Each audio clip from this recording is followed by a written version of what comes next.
Thank you very much. I think we're getting ready to do something very exciting. Jim, you want to take over? Sure.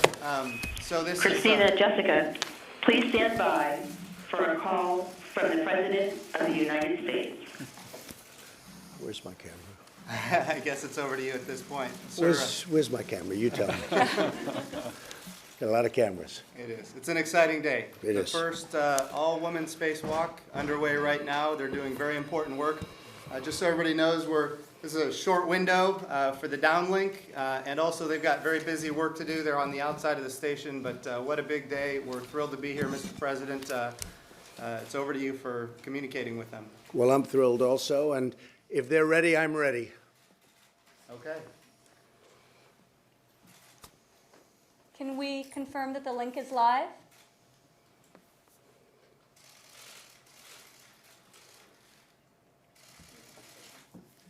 So the link is live. The link is live. They are listening. They're on the outside of the space station. Station, this is President Donald Trump.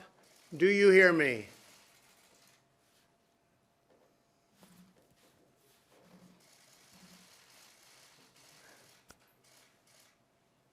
We can hear you. That's great. That's great. I was starting to get worried about you. You're in an interesting place.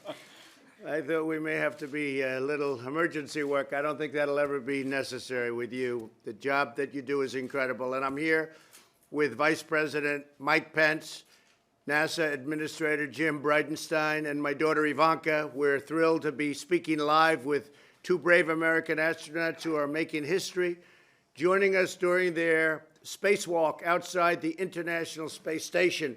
And this is the first time for a woman outside of the space station. Our flight engineers, Christina Cook and flight engineer Jessica Meir. And I just want to congratulate you. What you do is incredible. You're very brave people. I don't think I want to do it. I must tell you that. But you are amazing people. They're conducting the first ever female spacewalk to replace an exterior part of the space station. They're doing some work, and they're doing it in a very high altitude, an altitude that very few people will ever see. Congratulations, Christina and Jessica, on this historic event. This is truly historic, and you're right now on television all over the world, so don't get nervous.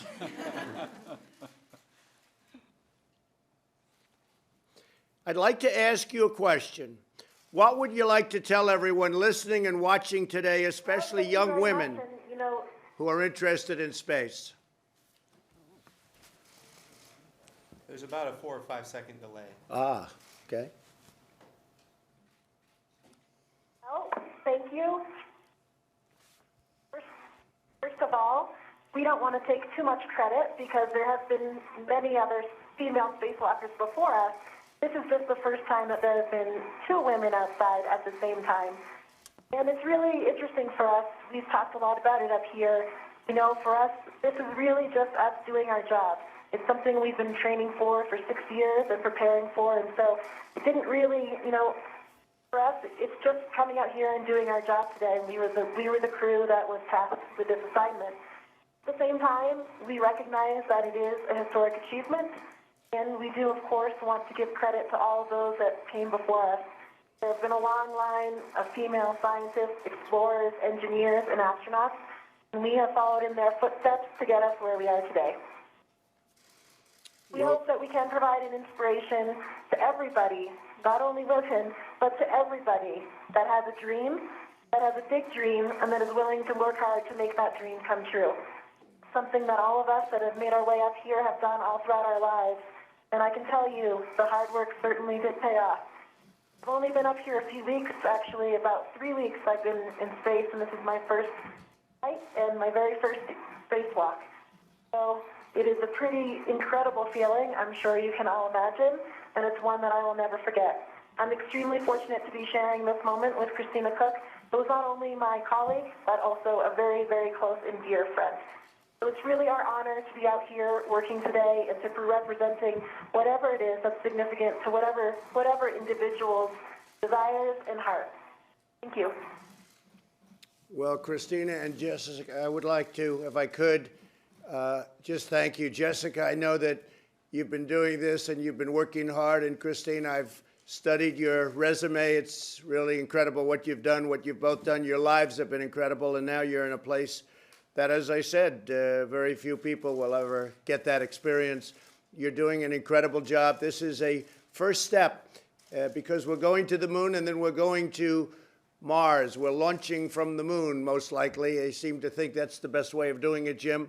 So we're launching from the moon, and I just want to congratulate you both. You're very brave, brilliant women, and you represent this country so well. And our country is very proud of you, and we are very proud of you. Millions and millions of people are watching you right now, but I will tell you what you do is really something very special. So first the moon, and then we go to Mars. Thank you both very much. Have a good time.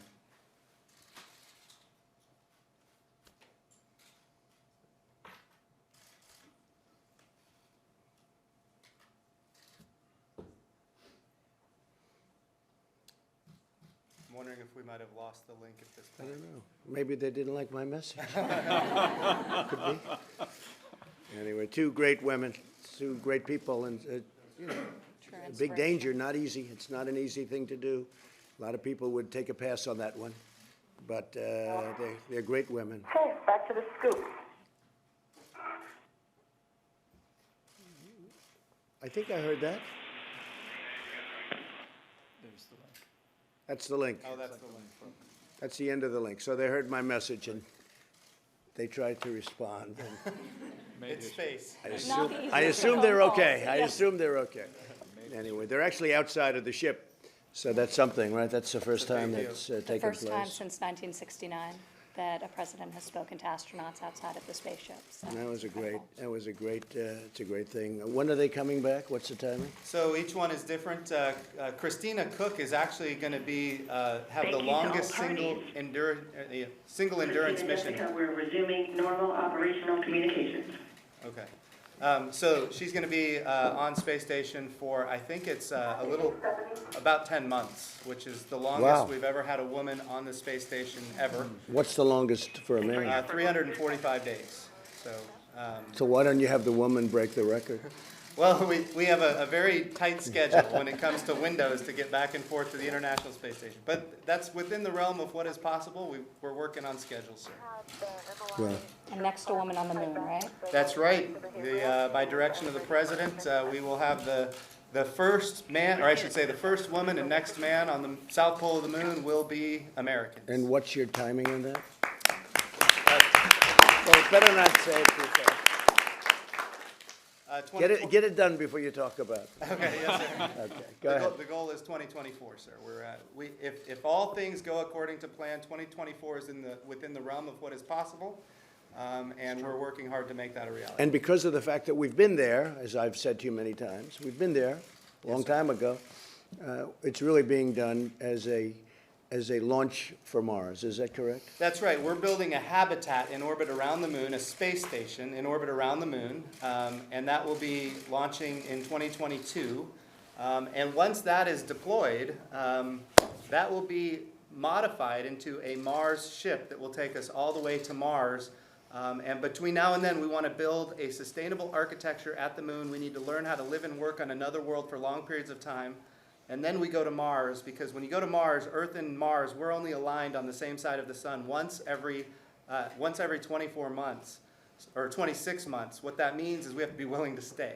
Right. We need to learn how to live and work on another Oh, I world. see. Yeah, right.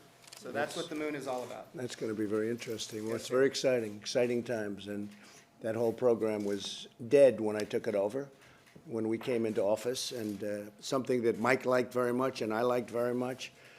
And you're both doing a fantastic job, and everybody's doing a fantastic job. It's been totally reinvigorated, I think, to a level that it's never been at. And we're also thinking in terms of defense. We have the Space Force happening. That's going along very nicely, as you know.